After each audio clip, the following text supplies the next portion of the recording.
Hey guys, how's everyone doing? Hope everyone is doing good during this lockdown period. This is why we can do what we do right now.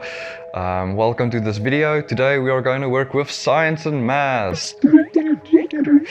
Why science and maths? Because science and maths is just so awesome, right? So what are we waiting for? Let's jump in. Okay, so what we're going to do today, we're going to carry on from last week's math lesson, and we are going to incorporate maths and science into one subject, because we cannot do science without maths and the other way around.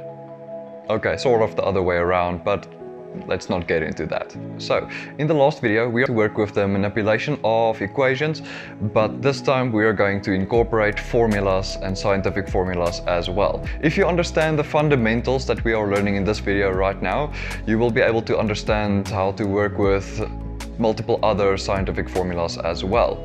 And these formulas helps us to solve problems. So if I say I drive 100 kilometers per hour and I drive for 3 hours long, what is the distance that I'm traveling?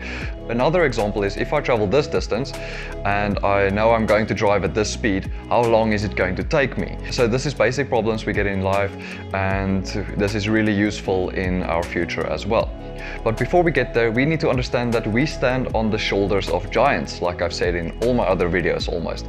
If you didn't get that, it basically means we build on the knowledge of previous generations. So we stand on the shoulders of giants, and we use the knowledge of the previous generation to help us discover new things. So it is important to understand that we cannot change the laws of science and basically the formulas. So a law is a formula, and we'll get into that a little bit later.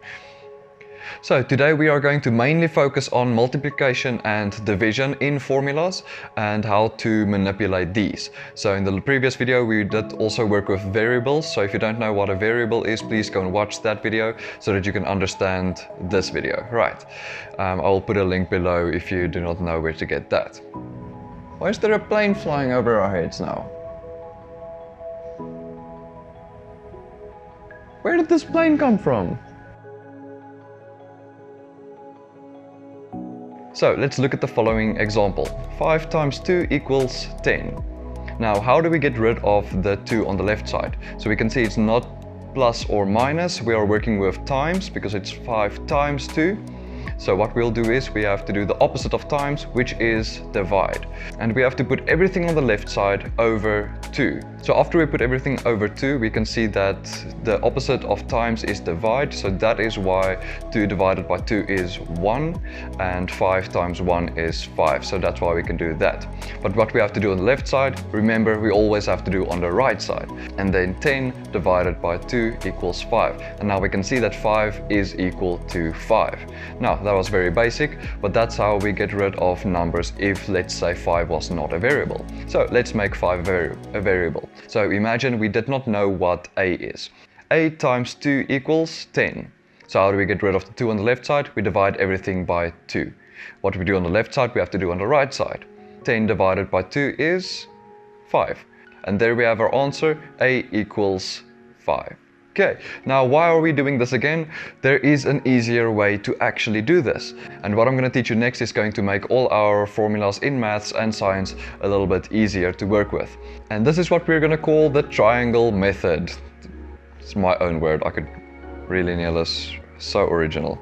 Okay, and this method is going to stay the same for most of the equations that we are going to work with in science. Right, triangle method works like this. You will start with a triangle. Now once you got your triangle, this triangle will be divided into 3 blocks.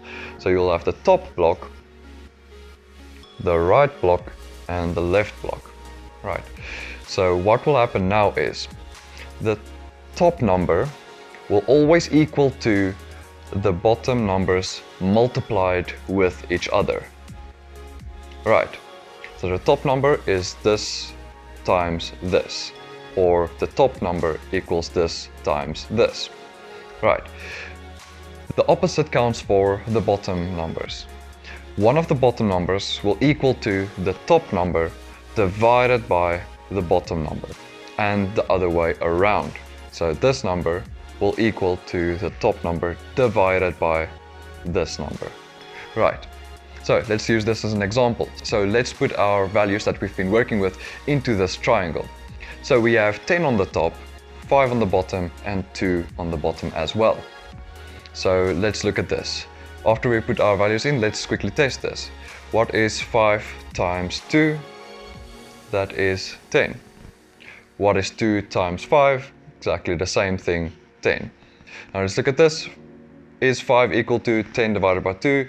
Yes, it is. Is 2 equal to 10 divided by 5? Yes, it is. So now we can see that 10 equals 5 times 2, 5 equals to 10 divided by 2, and 2 equals 10 divided by 5. So let's use another example. So now we're going to use colors. But before we get there, please understand that this only works with multiplication and division. This method is not made for addition and subtraction. Right. So let's look at a few examples with regards to color. And also note that we are not working with art now, so these colors mixed together will not make the other color. We are basically just working with science and the concept of this triangle method. Right, so let's say we have red on the top, green and blue on the bottom. Red will be equal to green times blue. Green will equal to red divided by blue. And then blue is equal to red divided by green. So let's start actually working with variables. If we replace these colors with variables or letters or numbers or whatever you want to do, we're going to say A on the top, B and C. So A equals to B times C. B equals to A divided by C, and C equals A divided by B. There we go. I hope you can see that we are getting somewhere now. So let's take it a step further. We're going to take these letters and actually give them numerical values. Right. So let's say B equals 2 and C equals 10. What is A? So you can just pause the video here and see if you can get the answer. It's quite simple. And now we can see that A equals B times C. So we are now going to take the actual numbers and put them in the variable's place. So A equals, what is B? B is 2 and C is 10. 2 times 10 is 20. And now we can see that A equals 20. There we go. And that is basically how the triangular method, scientific method works. Right. So let's go and look at a few real life examples. Let's work with speed and distance. A very basic concept. So we are basically, instead of having red, green and blue or A, B and C, we are now going to have D over S and T. So D stands for distance and this is measured in kilometers. S stands for speed and this is measured in kilometers per hour. And then we have T, which stands for time. So very basic: distance, speed and time. So the formula that we are working with is distance equals speed multiplied with time. So let's use an example. I am driving 120 kilometers per hour on the highway and I drive for 2 hours long. How far did I drive? So now it's very easy. What do I have? I have my speed, which is 120 kilometers per hour. I do have my time, which is 2 hours. And what is the distance that I'm driving at? So D equals S times T. Now let's put those values in the variables. 120 kilometers per hour times 2 hours. Right. So after this, we say 120 times 2, and that is 240 kilometers. So I drove 240 kilometers in 2 hours. Very basic, right? Let's do it other way around. So I want to go on vacation, so I need to drive 400 kilometers to get to my final destination. Right. I know that the speed limit is 100 kilometers per hour on the road that I'm going to drive at. If I want to get to my accommodation early enough, how long before my arrival time should I start driving? Right, so very easy. We write down the formula. We always start with the formula. Distance equals speed multiplied with time. Let's look at what we have.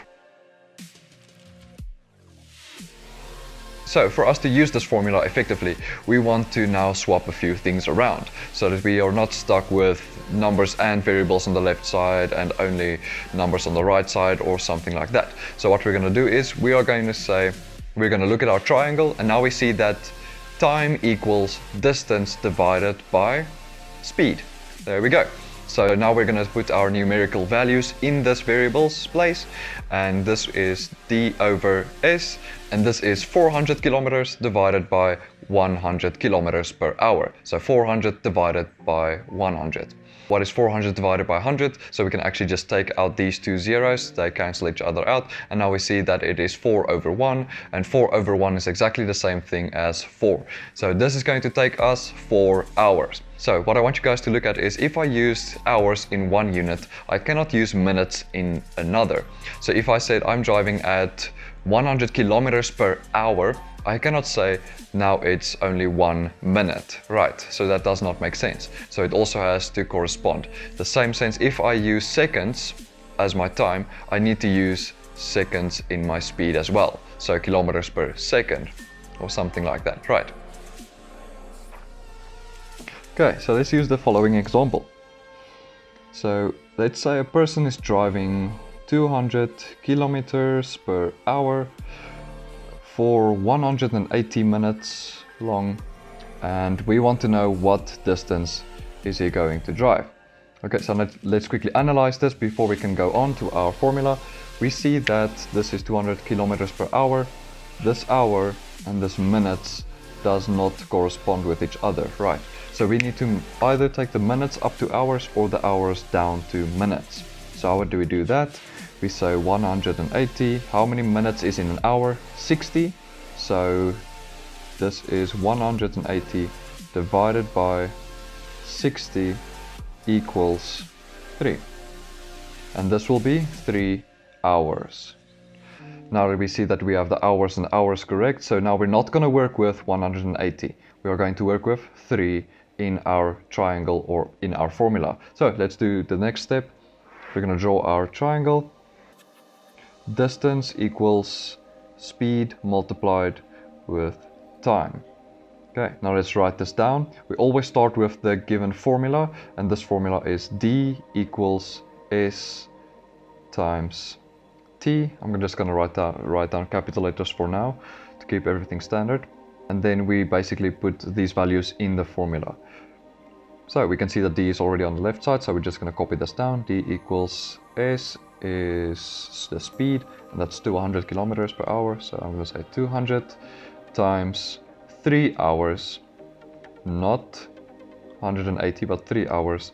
And then 200 times 3 is going to be 600 kilometers.